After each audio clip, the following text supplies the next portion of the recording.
Anong So, yan magandang mga mi. makeup? So, okay na. O, diba? Okay din makeup ko. Pero, yan. Ito, tingnan natin kung matatanggal ba siya ng absidy. Let's try. Ayan. Kasi, diba, lagi ang puyat. Kita naman, diba, halata. Okay, so, tingnan natin kung carry siya. O, yan. Okay. As in, gagamitin ko siya ngayon as foundation. Ano ba yun? Blurry kineme siya. Pang-blur ng ating nanisuka. Talaga na yung sponge nila kaya.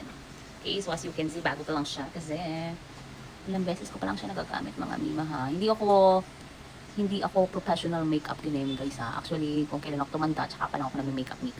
Kasi before, as in, hindi talaga ako ma-makeup.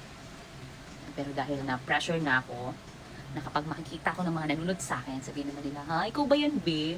Ba't maganda ka sa TikTok, be? O, ayan. So, natuto na ako mag-makeup. Okay, kasi nga, sabihin naman nila, hindi nila ako masyadong, yun, kita-kita nyo naman, di ba? Talaga cover. Siguro lang talagang mali yung pili ko ng kulay. Kasi masyadong maputi siya para sa mukha ko. No? Ayan.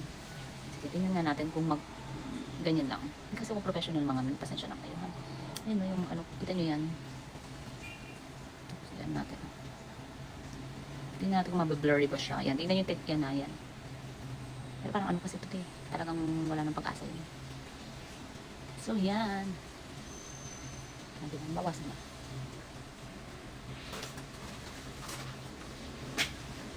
Dikit lang talaga ng sponge nila in fairness. Yan. Yan ha, mga mito. Yan mo kasi nga yung sponge nila kayo gano'n, mga gilid-gilid. Diba? Cute, yeah. Ayan, parang pangit yung gawa ko. Dito parang naano naman siya. Nag-light siya. Pero, diba? So, ayun, parang na-over naman yung pagkaputi. Parang ako ispasol mga wait lang. Mga natin, bawasan natin. Okay, so yan, syempre kung mabawasan natin, ganyan lang natin mga ni.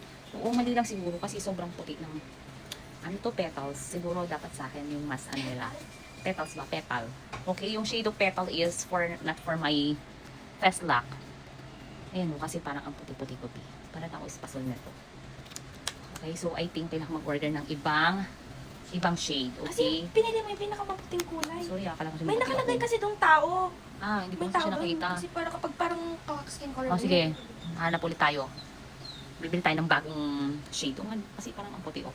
Pero ayan, oh. Oo. Pero yan ha, ako nakita yun naman, di ba? Ayan, okay naman siya. Okay, so guys, ayan, kung maputi kayo, ang piliin nyo yung petal. Huwag nyo kong gayahin na feeling maputi lang, okay? So, ayan, pero okay naman siya mga nila. Hindi. Ayan, hanap ako ng ibang shade nun para ano.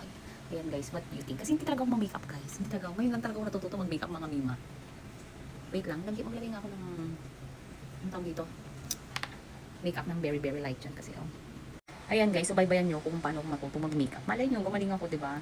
Hindi naman natin masasabi, diba? Kasi, ano yung bagay sa akin? Yung light lang. Light po to. Ayan. Kasi feeling ko, depende siguro yan sa skin type mo. Kasi nga, ako ay, parang acidic yata ako. Kaya yung makeup, pag kinano sa akin, ito, tama yung ano ko guys. Kaya pag yung makeup, nag-makeup ako, alam mo yun, para siyang, hindi siya masyadong nagbe-blend sa mukha ko. Ay, parang mali naman ito. Oo, naman. Ayan, syempre bawasan lang natin ganyan. Pag nagkukontrol-control tayo, tapos sa susunod na pag natuto lang mag-control-control. Parang lumapad yung ito ko.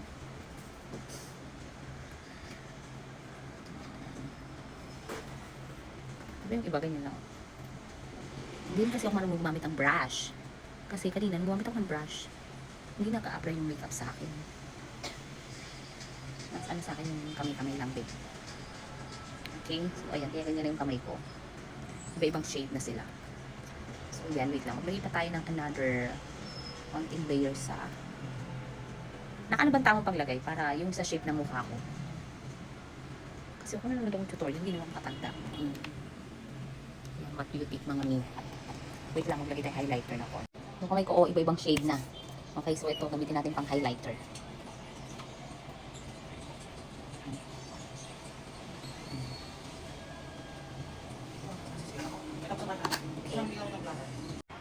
Nagluto ba si Pepe Lam? Hindi. Barbecue. Yung kilay ko, hindi ko na ito nilagyan kasi ang pangit ko pag magpalmak pa ng kilay. Uwi na sa kilay ko. Ayos na itong bili ni Lord na kilay. Pero pag nilagyan ko siya ng brown naman kasi ito. Ngayon, mag-ano tayo mag-makeup, mga mi. Kasi sabi nila, life begins at 40. So, mga mi, ayan. Kasi black na black yung bro ko, no? Tapos yung gagamitin ko, brown. O, di pa, kung di pa naman ako showers. So, yan mga mi. Tayo ko yung kilay natin yan. Pero okay naman. Kaya na ito. Okay, so that's my makeup for today. Parehas lang naman. Alam mo ng bago. Oo, yung mga contour-contour ko. Okay, so bye. And mga miya, kung meron kayong mga suggestion, ganyan, kung paano ba talaga mag-makeup ng ayos, ayan, i-comment ko lang dyan. Okay, so bye! So guys, this is my final look. Diba? Okay na yan.